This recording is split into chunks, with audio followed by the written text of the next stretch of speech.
Y Presidenta, es diciembre y yo sé que estamos en un modo como navideño, con amor y buenos deseos, pero hay quienes parecen estar caminando en otra vía y están muy enojados y siguen difundiendo ataques. Por ejemplo, está Héctor Aguilar Camín, quien aseguró que en México la democracia fue destruida con las armas de la propia democracia. Y advierte que su gobierno, pues el próximo año ya será tiránico, que empieza ya la tiranía en el próximo año, ¿no? Es decir, que ya estamos casi en una dictadura. Además de Aguilar Camín, pues hay otros personajes que vuelven a insistir en que no se sabe quién gobierna México y que si es usted o es el presidente López Obrador, siguen ahí dando lata a ciertos payasitos del YouTube ahora. ¿Qué opinión le merecen estas afirmaciones?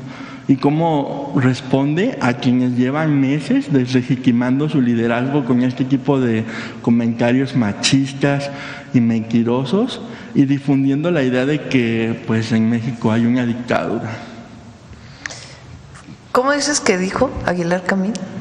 Que la democracia se derrotó con la propia democracia. Fue destruida por la propia democracia.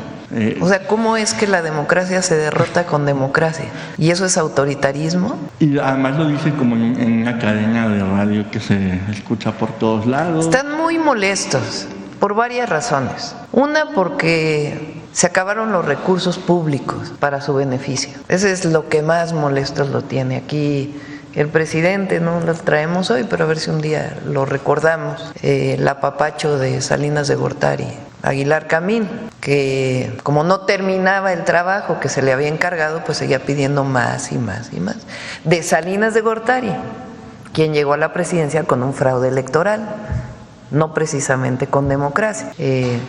Muchos intelectuales como él y otros decidieron acercarse en aquel momento a Salinas de Gortari. Yo recuerdo en el 88, después del fraude electoral contra el ingeniero Cuauhtémoc Cárdenas, que en aquel entonces se estaban uniendo las fuerzas, porque hubo muchas fuerzas de muchos lugares que apoyaron en su momento al ingeniero Cárdenas. Digo nosotros porque éramos una generación, pues desde la universidad, después del movimiento del CEU, muchos de nosotros decidimos apoyar al ingeniero Cárdenas. Y así como había movimientos sociales, igual partidos políticos, dirigentes políticos, sea de movimientos sociales o de partidos políticos, decidieron apoyarlo, pero sobre todo lo apoyó el pueblo de México en un momento muy trascendente del país. Viene el fraude electoral y la imposición de Salinas de Gortari, y este grupo de intelectuales saca un desplegado mientras estaban las movilizaciones contra el fraude, diciendo que en realidad no había habido un fraude electoral y que pues prácticamente ya se habían acercado al poder en aquel desplegado. A ver si en algún momento lo podemos encontrar, aquel desplegado, vamos a buscarlo. Un desplegado que sale en el 88, principios, yo creo que en el 88. Y son todos estos intelectuales que el presidente llamaba intelectuales orgánicos al poder de entonces, que se acercan, y se acercan principalmente vinculados con recursos económicos. Los cooptaron, digamos. Cuando en el 18 llega el presidente López Obrador, pues a lo mejor tenían alguna esperanza de que siguiera ese flujo de recursos, pero no.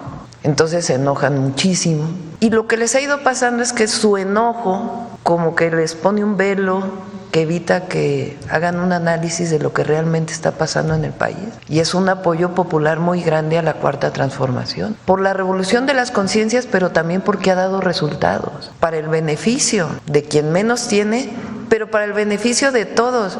Ayer estaba viendo, por ahí sale una gráfica de las reservas del Banco de México, histórico, récord, es decir, la economía está sólida. También salió recién la inflación, que bajó todavía más la inflación, y no digamos pues lo que significa la inversión extranjera directa, la mejora en salarios, la disminución de la pobreza, de las desigualdades. Entonces este grupo, y particularmente estos comentócratas, no entienden lo que está pasando en el país y dicen cosas tan absurdas como eso de que el autorismo llega a través de la democracia.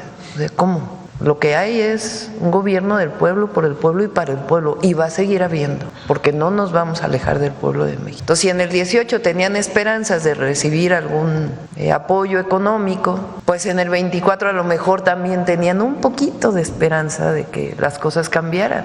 Pero si nosotros venimos luchando en este movimiento desde hace años, ¿cómo nos vamos a traicionar a nosotros mismos? Entonces, esta idea de que gobierna López Obrador desde Palenque, pues la verdad es que ¿a quién le importa?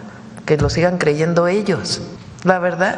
O sea, que sigan haciéndose las ideas que quieran hacerse. La gente sabe que hay un gobierno que responde al pueblo de México, que responde a los principios de la Cuarta Transformación, que responde a los principios del humanismo mexicano, de la economía moral, y que no nos vamos a traicionar ni a nosotros mismos ni al pueblo de México. Entonces, cualquiera que creyera que no iba a haber reforma al Poder Judicial, que no íbamos a aprobar los programas de bienestar, que no íbamos a desaparecer los organismos autónomos, que no representaron lo que supuestamente iban a representar, que era el combate a los monopolios, sino sencillamente actuaron en contra de las empresas públicas y al mismo tiempo hicieron un dispendio de recursos que todos conocemos, la cantidad de recursos públicos que se utilizaron para beneficio personal. Entonces, sencillamente estamos siguiendo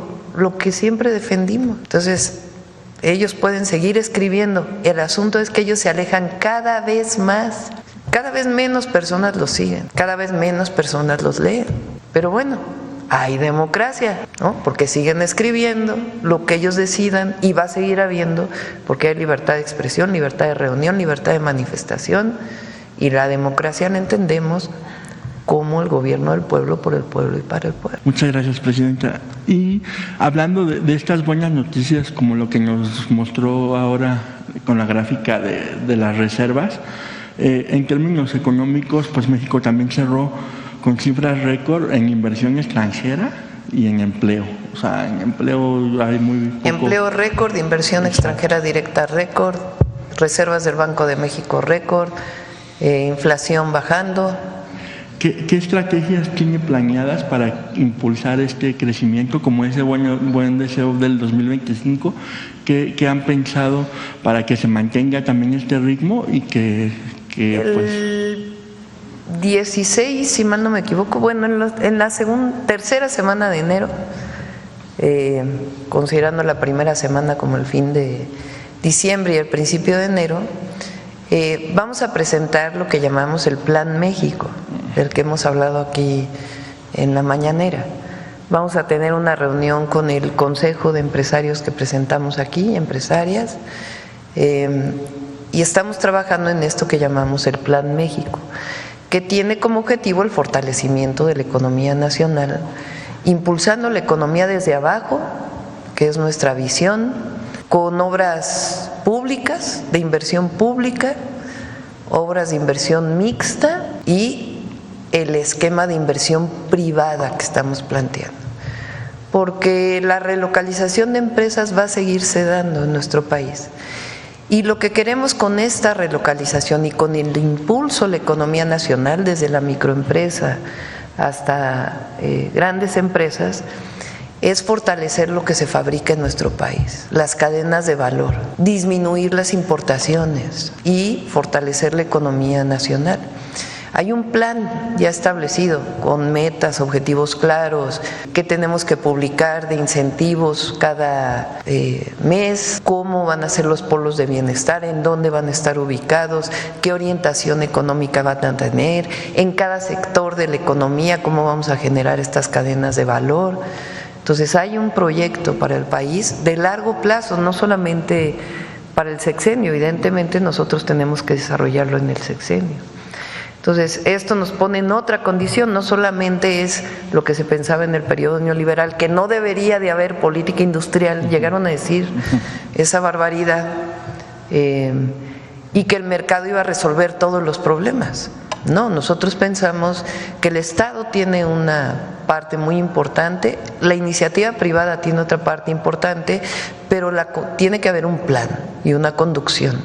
Y eso es lo que estamos obligados a hacer. Se hizo en el primer periodo de la Cuarta Transformación y ahora nos toca pues este segundo piso.